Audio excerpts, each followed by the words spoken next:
I'm going to legitimately preach on Mental Health Awareness Month. We have a special guest here with us today. Our topic is self-care and about the importance of self-care in our spirituality, in our physical lives, our mental health, and it's one of the ways for the next month we will be honoring and lifting mental health awareness and inclusivity, because this is Plymouth and we are Plymouthy, and it doesn't just mean awareness, it means come on in, join us, enjoy things. So with that, I do believe that is all of the announcements. Let's begin lifting our hearts to God in worship.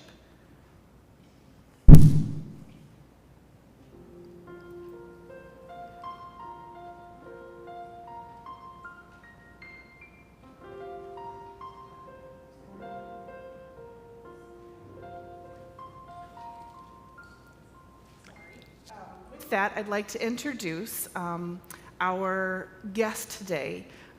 Dr. Marcia Baker is a community therapist in the area as well as a yoga teacher. She's a yoga teacher. It's really cool. She's even led yoga here at Plymouth. She's been with us before, usually, if my memory serves me, with Mental Health Awareness Month, and she helps us to bring to our community the importance of mental health self-care. And so I'd like to introduce Dr. Marcia Baker today for our centering moment.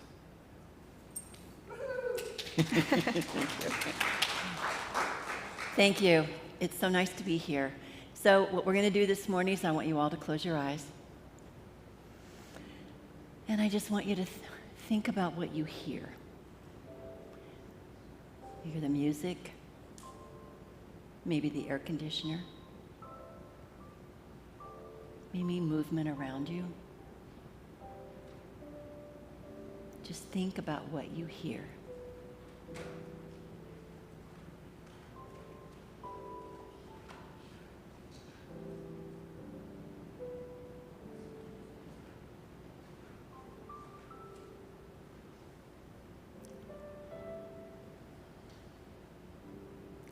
Now I want you to think about what you smell.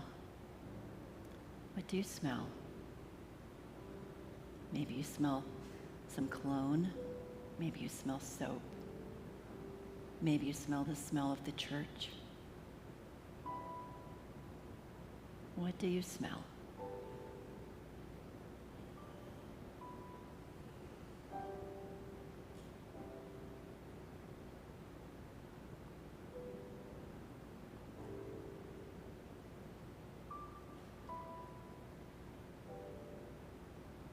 I want you to think about what your body feels like, not emotionally, but physically. Is the chair soft you're sitting in, or is it hard? Are you hungry or thirsty? Cold, warm, or just right? Do you have some aches and pains, or do you feel very relaxed? How does your body feel?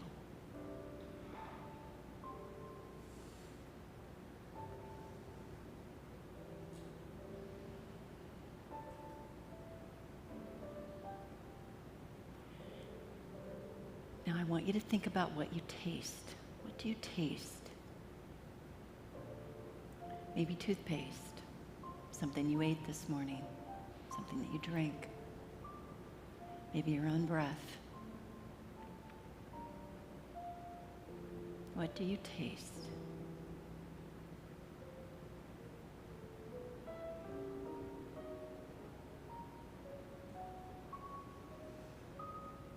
I want you to slowly open your eyes and look around the room and just notice 5 things, maybe that you've not noticed before. Just 5 things.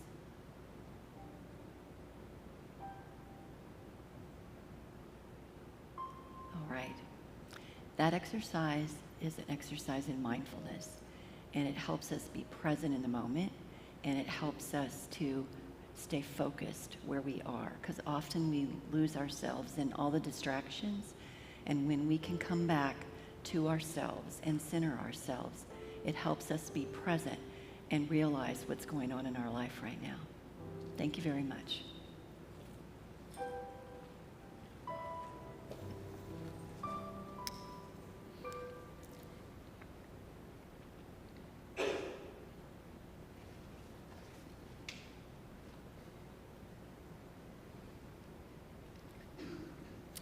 All right, please join me in the call to worship up on the screen.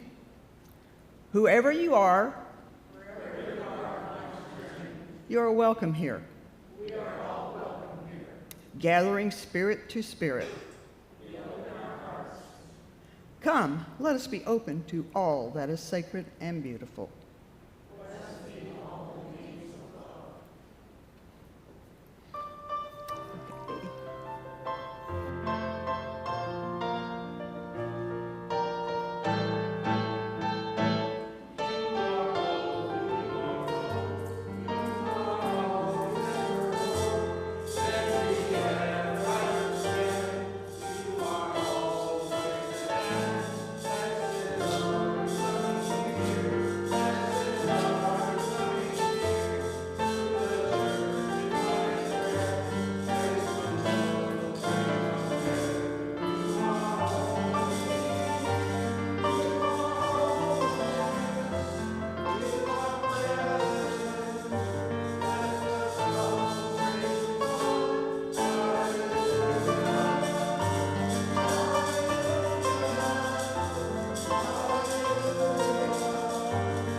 So this morning, I'd like to invite you to prayer with me. And for me, that means just continue with your centering. Be grounded in what's most important to you, what you value. And we are going to go to God in prayer this very special day. All that is good and holy, we are before you. We are amongst you, we are you, and we are thankful. We are thankful for the ways that you heal. We can trust that you will heal our beloved. We are thankful for our presence and our ability to come together in a variety of ways. We are thankful for opportunities to learn new things. We are thankful for the ways that you teach us how to care for others and how to care for ourselves. It is challenging for us without you to know, to be, to do the good and holy things you lead us to without connecting to you every time and in a variety of ways. We are all one at your feet. We are all one in your heart. All the ways that we come together bring us closer to each other and to you, to whom we belong. We give you thanks today and every day. Amen.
Okay.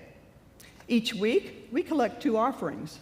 One is for the church, which goes into the general fund for the running of the church and our ministries. The second is the loose offering, which is sent to a designated charity, which changes each week. If you brought your offering in person today, you're welcome to drop it in the offering box in the back. It's the glass church near the doors to the narthex. Today's loose offering goes to the UCC Mental Health Network. While the change in the diagnosis and treatment of serious mental illness is undergoing a revolution, the discrimination against persons with such illnesses is still a fact of life. The UCC Mental Health Network believes that education through our churches is one key to changing this discrimination. Through the training and mentoring from UCC Mental Health Network, Plymouth became a WISE, W-I-S-E, congregation for mental health. If you would like to give to our general fund, to the loose offering, or to both, you can use bill pay from your bank, send us a check, use the Plymouth app, or use PushPay according to the directions on your screen. As always, thank you for supporting Plymouth and the ministries of the loose offering.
All right, please join me in the offertory prayer. Some of us give out of our abundance. For all of these gifts, we seek your blessing. To be a resource of freedom for the oppressed.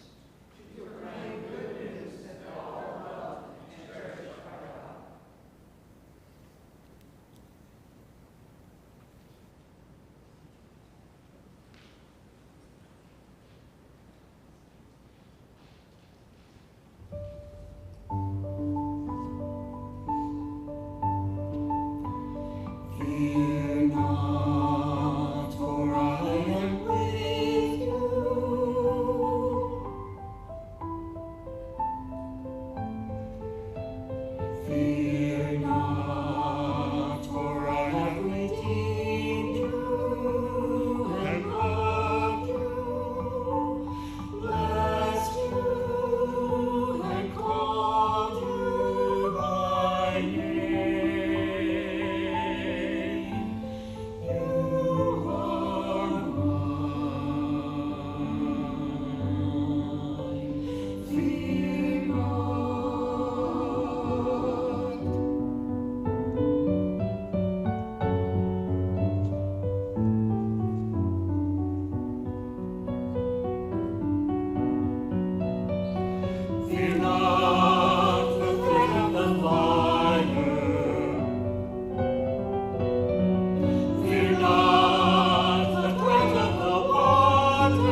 I'd like to welcome our own beloved Pam Laham, who is going to be speaking with us today a moment and sharing about what having our centering moments is, why it's important for her. Pam?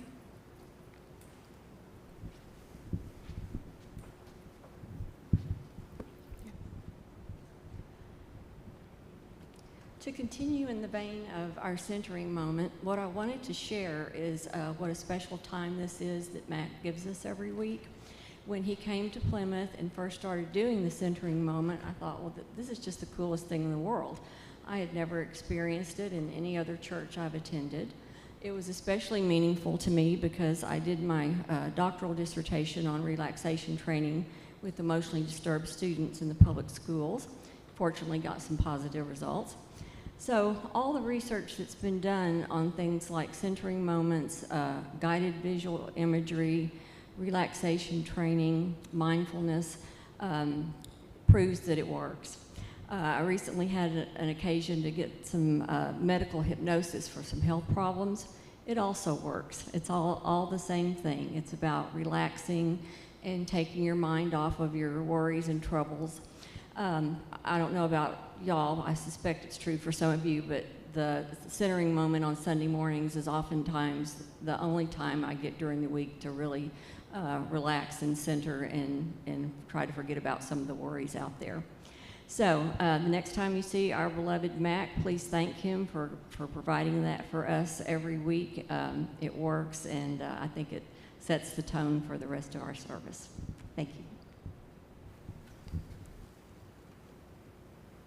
Thank you, Pam. I know I am one of those who, especially with kids, the opportunity to have the centering moment is everything, the transition. So I am sharing with you our biblical witness today, which comes from Proverbs 24, verses 3 through 6.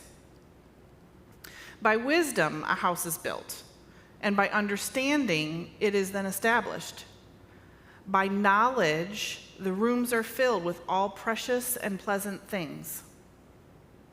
Wisdom is mightier than muscle, and those who have knowledge are mightier than those who have strength. For by wise guidance you can accomplish much, and in an abundance of counselors there is victory.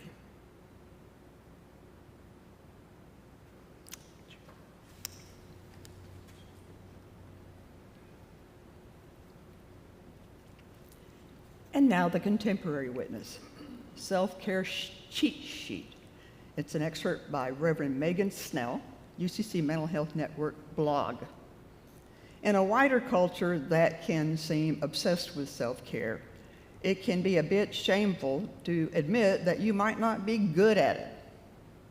For some, that means not taking the time to get off the hamster wheel of nonstop activity, meetings and work. For others, though, not being good at self-care can look more like a person who is trying out a new activity, in this case, self-care, and finding that they just don't have the skills to get started. If this rings true to you, I want you to know that you are not alone. Many people are with you in the bewildering moments in which you do have time for self-care, but just can't figure out what to do. In today's blog post, I bring you a few notes on self-care that I hope can operate as a cheat sheet and get you started on your self-care journey. Remembering that not all self-care is about bubble baths and meditation. Self-care is also about taking care of the systemic aspects of your life, paying your bills, getting your license renewed, making an appointment for your annual physical. These are all forms of self-care. If you need some reminders of the different realms of your life that might need some care, consider these: physical, mental, social, relational, financial, spiritual, and domestic. So I again would like to welcome Dr. Marcia Baker, who will be sharing with us today a reflection on self-care. Thank you again for having me. We're going to look at a PowerPoint that I developed, and this one is continue to go on with the PowerPoint. There we go. And so we are in what's called post-COVID, and I know there's some challenges with what that means, but we have all been together in this interesting journey that has changed us. And I want to talk about that because I think it's important for us to be aware of what that change means. So next slide. Oh. Next slide.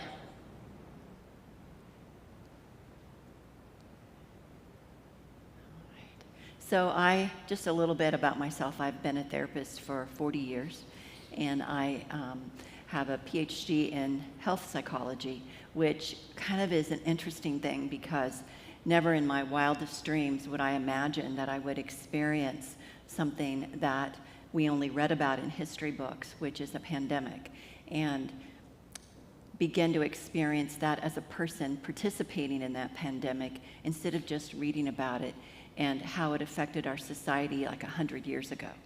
And so we are all in a very interesting season now of what we may call post-pandemic to some degree. We're all in this room together. Some of you are still wearing masks, and we are beginning to look at life differently. Now, that life has changed. The other day I was walking out of a grocery store, and that grocery store used to have a really wonderful food center, and people would be eating and laughing and talking outside, and during the pandemic that was all gone. And the other night I walked out and I heard laughter, and I looked over and the tables were full and people were laughing and families were out there eating. And it just brought me a sense of peace and a sense of, okay, so this is what I've missed. This is what has changed. And so it really was surreal in that moment because then I continued to walk to my car and I just felt different than I felt before. And I think it's really important for us to think about this because, for example, I was talking to children. Our kids are going to grow up very different than we did. They're going to be different. They're going to experience life different because they've all come through something very unique.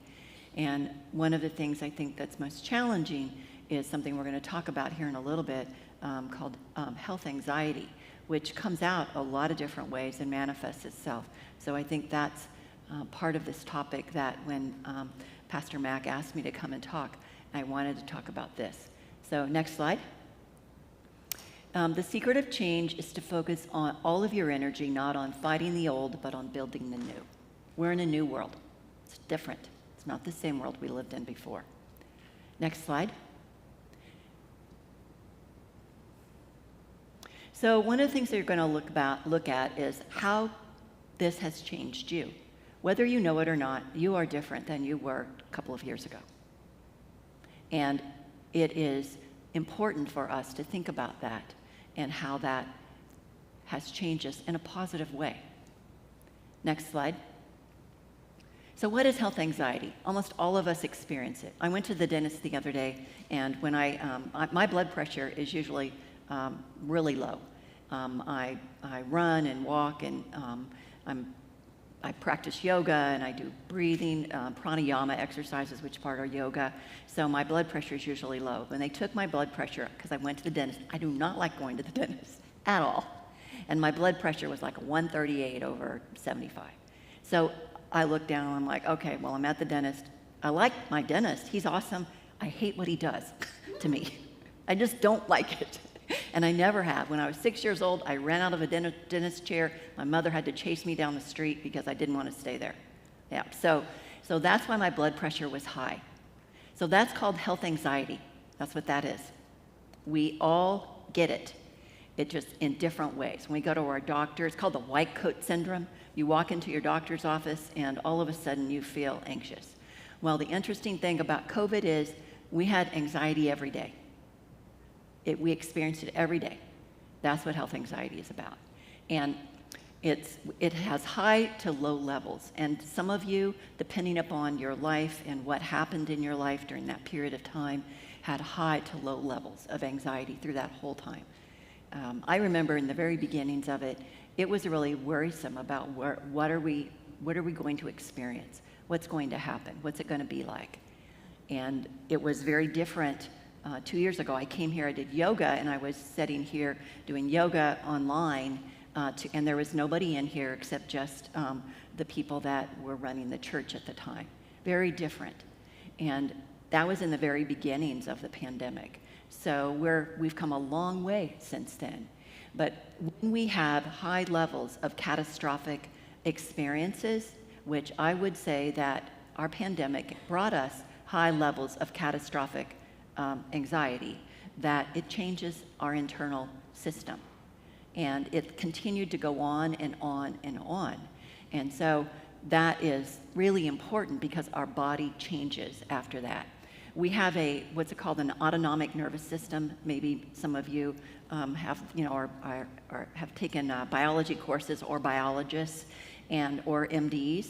And our autonomic nervous system does a lot of stuff for us. We have two systems underneath of that called the sympathetic and the parasympathetic.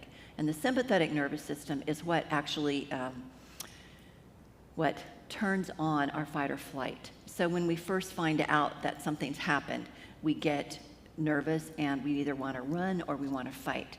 And there's a couple of chemicals that are produced by our body. Our parasympathetic nervous system wants to turn it off because it's too much. Well, if that anxiety continues day in, day out, then our parasympathetic nervous system gets exhausted and doesn't turn it off.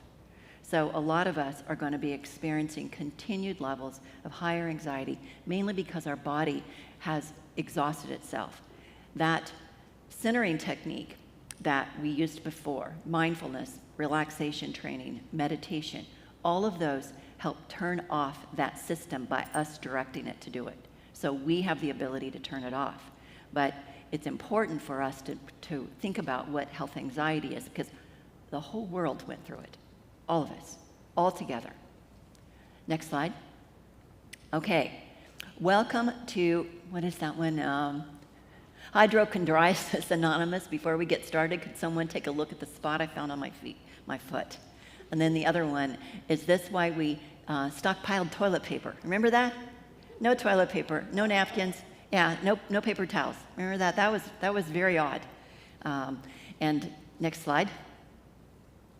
And then, what's that weird thing on my finger? And then we look online, weird thing on finger. And then we say all these things about what's on our finger, and then, okay, goodbye world. And all we have is a little thing on our finger. That's what it kind of does. And I know these are funny, but actually we do experience those things, unfortunately. So next slide. What is post-traumatic growth? So this is something that is really very real.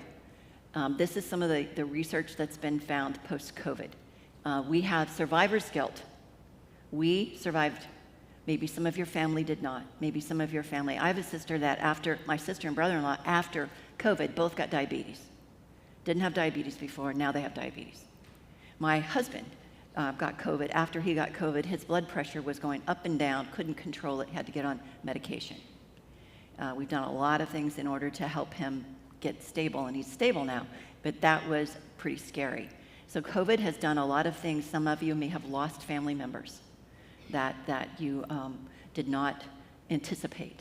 Some of you may have gotten really sick, ended up in the hospital. So that's survivor's guilt. Then under that is transformation. How have we come through this? What has changed us? What is different? We have new understandings about life, and how we live and relate to each other is really important.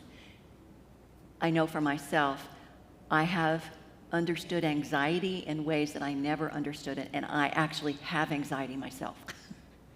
But because of the fact that I have had to work with people for the last several years on high levels of catastrophic anxiety from ages 4 all the way up to older adults, then it has given me this almost incredible amount of skill to be able to help people with anxiety that I never imagined that I could do before.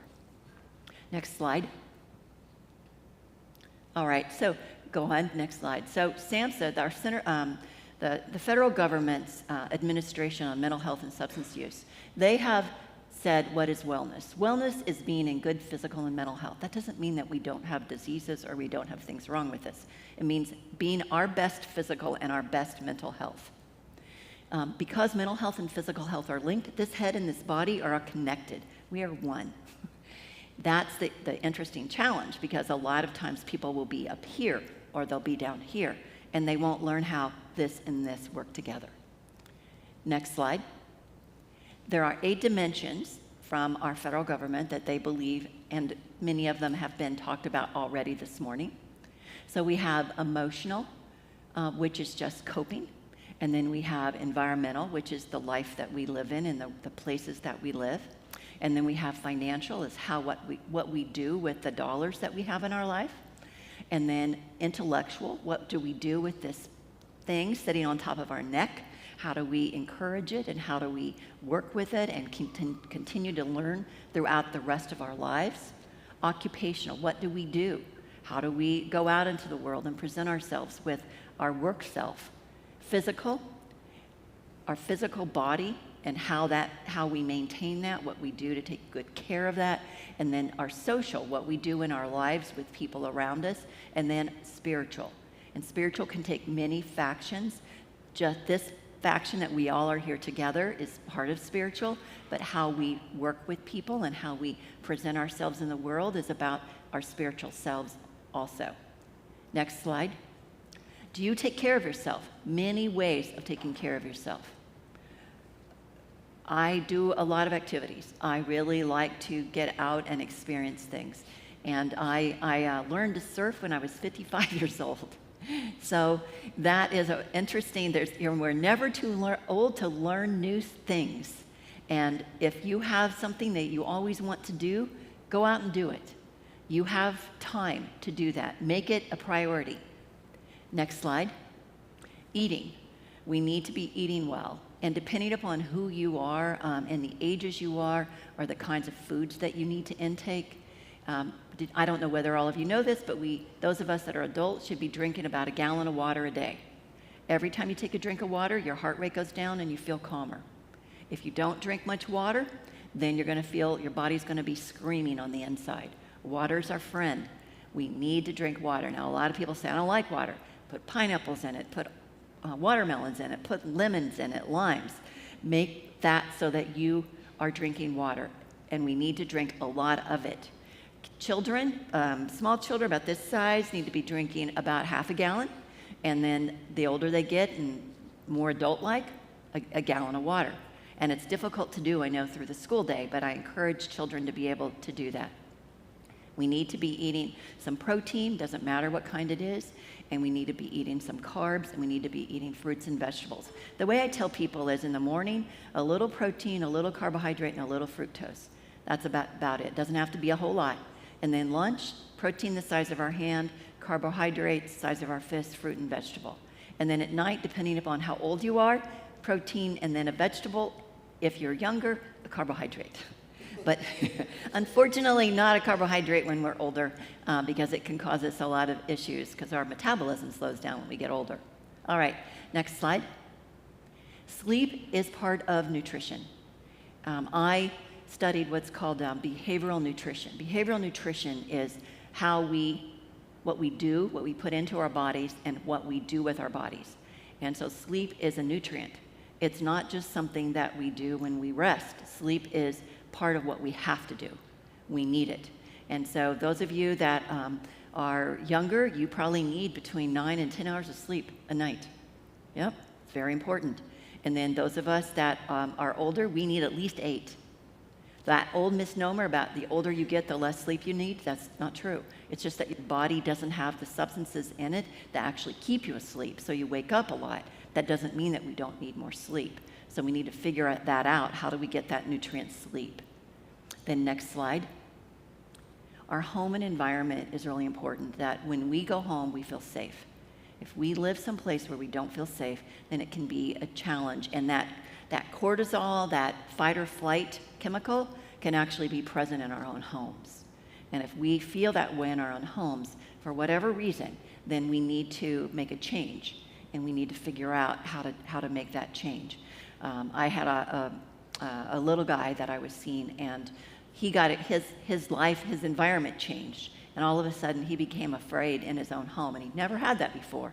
And he had some pretty severe reactions to that. And then as soon as the family was able to take that change out, that child's behavior went back to the way it was. So some of these changes can be pretty automatic, but we just need to recognize what they are and what's going on. All right, next slide. Exercise. We need to move our bodies intentionally. Walking, even if you walked around and went to the garden here, if you walked around the church, and that was intentional movement. You could actually exercise by coming here to church. And when you sit down in that chair, you can make intentional movement to utilize different parts of your body. So it doesn't have to be this formal exercise like jumping jacks or running. You can actually make intentional movement even by cleaning your own house or even getting yourself ready. So intentional movement is making sure that you're thinking about moving your body and all body parts that you can move. Next slide. Meditation. Reverend Alicia talked about this just a minute ago, that meditation is about being present and about allowing us to center ourselves. And for a lot of people that have challenges with that, I usually teach them a breathing technique that they'd have to do every morning. And then any time throughout the day, they utilize that breathing technique to center themselves, but also to override that cortisol from that anxiety that's going on.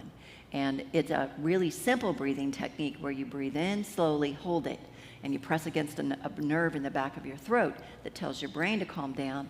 And then every time you breathe out, our heart rate goes down. And if we do that 5 times, our body recognizes, oh, they want me to calm down. And so that's a really easy technique to do. Honestly, if you do it every morning, and if you're younger, you do it every morning, you can change the way your body is from a genetic perspective. And those of you that are older, over years, you'll wake up and you'll feel calm. And a lot of that anxiety will actually decrease so much that if you were taking medicine, you may not even need it anymore. So that's the cool thing about that technique. We can do it for ourselves. Our body and our brain have a thing called homeostasis, which means that we feel our best self. We are our best self. And that's what we're striving to have, homeostasis. That could mean anything that's different throughout the quality of our lives. But as long as we're working on it and we're our best self, then we have homeostasis. Even if we have illnesses, we can still achieve homeostasis. Next slide. I really liked this. In fact, I talk about, during the pandemic, I talked about Viktor Frankl a lot because he was a Holocaust survivor. And he said, an abnormal reaction to an abnormal situation is normal behavior. He was also in the field of psychology. He was very, very instrumental in helping us kind of look at what we call existentialism, which is kind of a broader perspective of who we are as people. And he said, consider what you continue to do that's close to life as you knew it and reinvent your life. So we are kind of through COVID to some degree. We still need to be careful, and we still need to be mindful of the things that we're getting from science. We need to practice gratitude with the current life situations that we're in, even if it's changed. What are the good things? Our brain loves to get good. I often do an exercise with people, and I'll look out my window, and I can say, I see brown twigs, I see trees that are dying, and I see the sky, which could actually be a lot more beautiful. And I'll ask somebody, what does that sound like? Somebody says negative. And then I'll say, in the same window, I see a beautiful blue sky, all the green trees, everything has green leaves on it, and the birds are flying around, resting on the branches outside. What's that sound like? Positive. Same window, just a different way of viewing it. And so I have the opportunity to change the way that I see things, the way I see my life. And that's what's important for us as people, is that we have the ability to make the changes within ourselves. And we have the tools. It's like a computer. If you don't know what the right buttons are, you don't know how to push them. But when you find that right button, you can push it, and all of a sudden, computer screen lights up, and voila, you've got something you didn't have. and we're the same way. Begin a wellness practice post-COVID. So whatever is going on in your life now, however you've come through the last couple of years, begin that wellness practice. Start today if you've not started one before, and begin to change the things that you can in your life.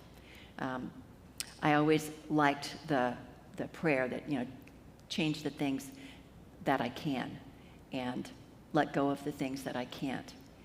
It's really important to be able to understand post-COVID what's different, but be able to embrace it and actually make it work for us. Some of you that are younger may have actually thought about what you want to be, and because of COVID, maybe you want to change even your professions. Maybe some of you, as adults, even have.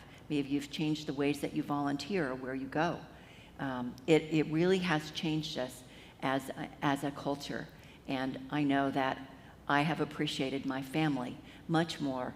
I've always appreciated them, but I have a deeper depth of understanding for my family and friends now after COVID. And I didn't have that before, and I thought I was pretty good before, but now I even have a deeper sense of that gratitude and caring in my life for people. Next slide. What do you now think about your own wellness post-COVID? Anybody have any thoughts about post-COVID wellness? Has anything changed for you?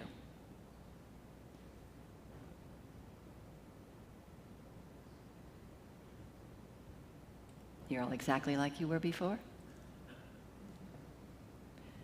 Yes. I've gotten really used to wearing masks and thinking about that differently. And I can even go to a store, get out of my car, and have the mask on already, rather than getting to the doors and turning around and going back to the car to get the mask. So I'm just, and I don't think I'll ever totally not think about masks or not think about that again. I got used to being physical distance. I automatically skirt people and stay back, and I'm a hugger. I just love that. That's been hard. Mm-hmm. Now, and as I've gotten a little better, we've been able, I need more hugs, and so I'm getting way better health-wise for that. Yeah.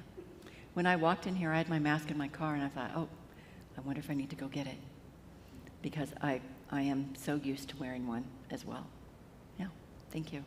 Anyone else? Any other thoughts? Post-COVID. I still have children that wear masks because they don't want to take them off. Yes? I'm the same way there. I use my mask all the time so that I don't. Yeah, it's you put your mask on when you go to HEB so you don't have to talk to people. And all of us have done that. Yeah.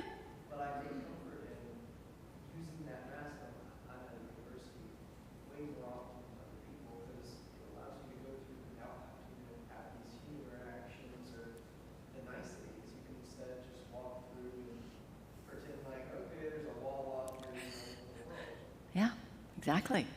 I'm not saying it's healthy or unhealthy, it's just what's done. It is. I agree. Yeah. Any other? Yes.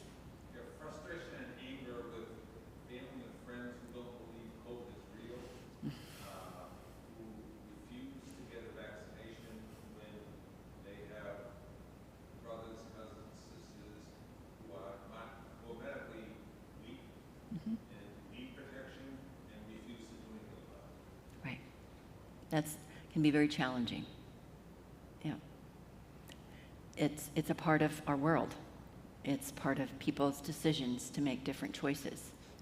And how do we cope with that? Even in the face of like a family member dying. And they know that and what they died of, but still the reality is that they still have the ability to make their own choices, which they do. And so it's interesting for us to see other people in a different light, maybe that you didn't know before existed. Anything else? Well, I really thank you all for being present, and I really love talking about this because we're all in this together. None of us have all the answers, but I can tell you that it is something that we can transform and be different and better because we've all been through this. And all those people that went through that pandemic 100 years ago, they're no longer with us. They've had a couple of survivors, and we've seen maybe pictures of them with masks on. But never would I have imagined that we would be in this today. And so it does give us a unique opportunity to transform things in a very positive way that we might not have ever had before. So thank you for allowing me to be with you this morning.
Today we are sharing communion together.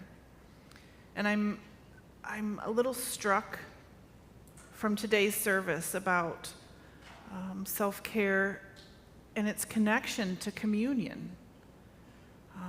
One of the things that's been important to me in my faith walk is intentional prayer, intentional self-care, intentional connection, intentional parenting.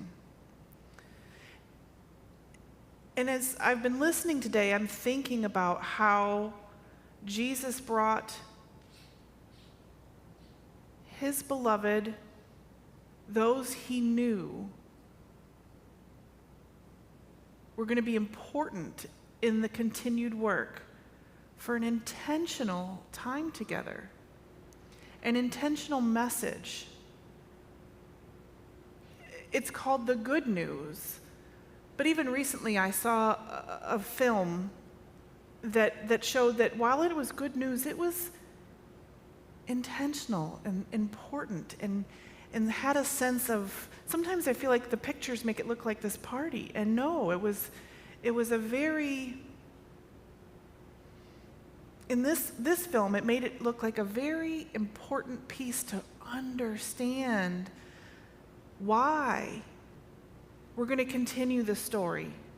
As it changes, it grows, it moves, it is alive.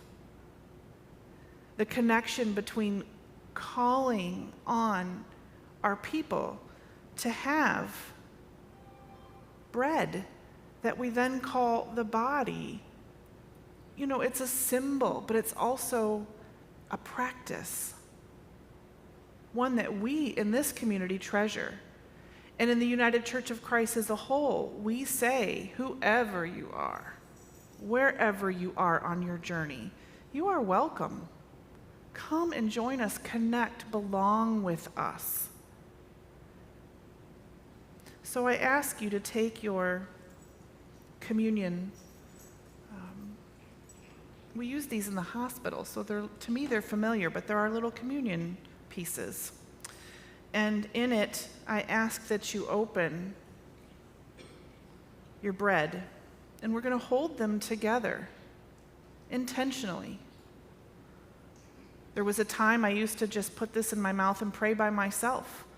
And now it's important to me that I do it with my people. And I ask that this piece of bread that symbolizes the body of Christ, the body that was this image for us of what it could really look like if we on purpose, intentionally tried to live those teachings. Take and eat in remembrance of Christ.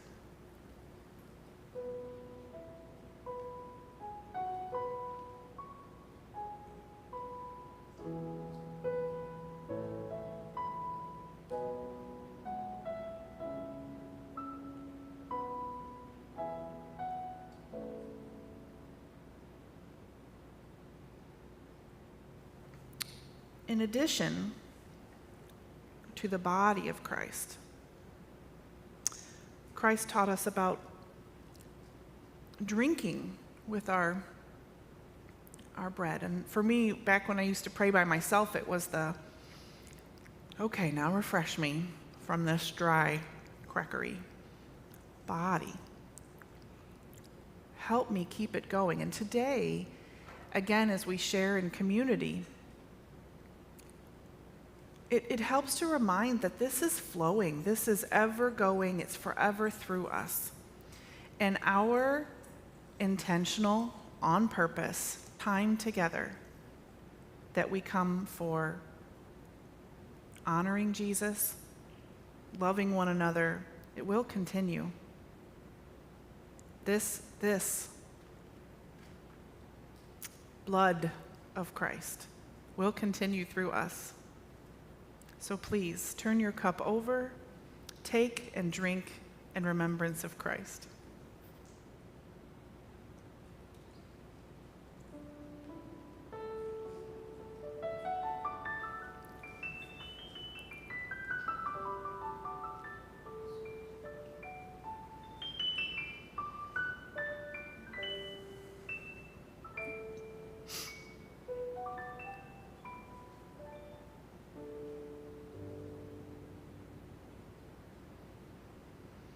I ask that you pray with me.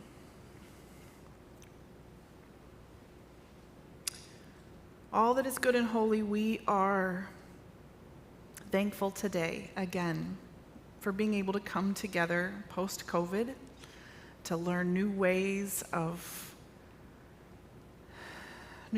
caring for ourselves, each other, our communities, learning from what our leadership has learned, so that we can encourage each other, we can encourage ourselves through hard times. We are able to look to you for example after example in the wisdom literature, in the lives of those who inspire us, those that today show that they are the body of Christ. They are the blood of Christ. We give you thanks to be able to celebrate this together intentionally in this home, this church home, this safe space for all. We give you thanks today and every day. Amen. And so, I encourage you as you go into the world. I I was not expecting to be here today, and I said, I can pivot. It's not very pretty pivoting, but I can pivot. But now I'm really thankful. This was good. And I pray that the messages that our people that shared with us today, the things that they have learned and what's important to them, that there's a morsel in there that you take out into the world. Take it and share it with others. Help encourage people about caring for each other and caring for ourselves in this unique time in history. Someday they'll be writing about us and how we handled it. So go in peace, in love today and every day.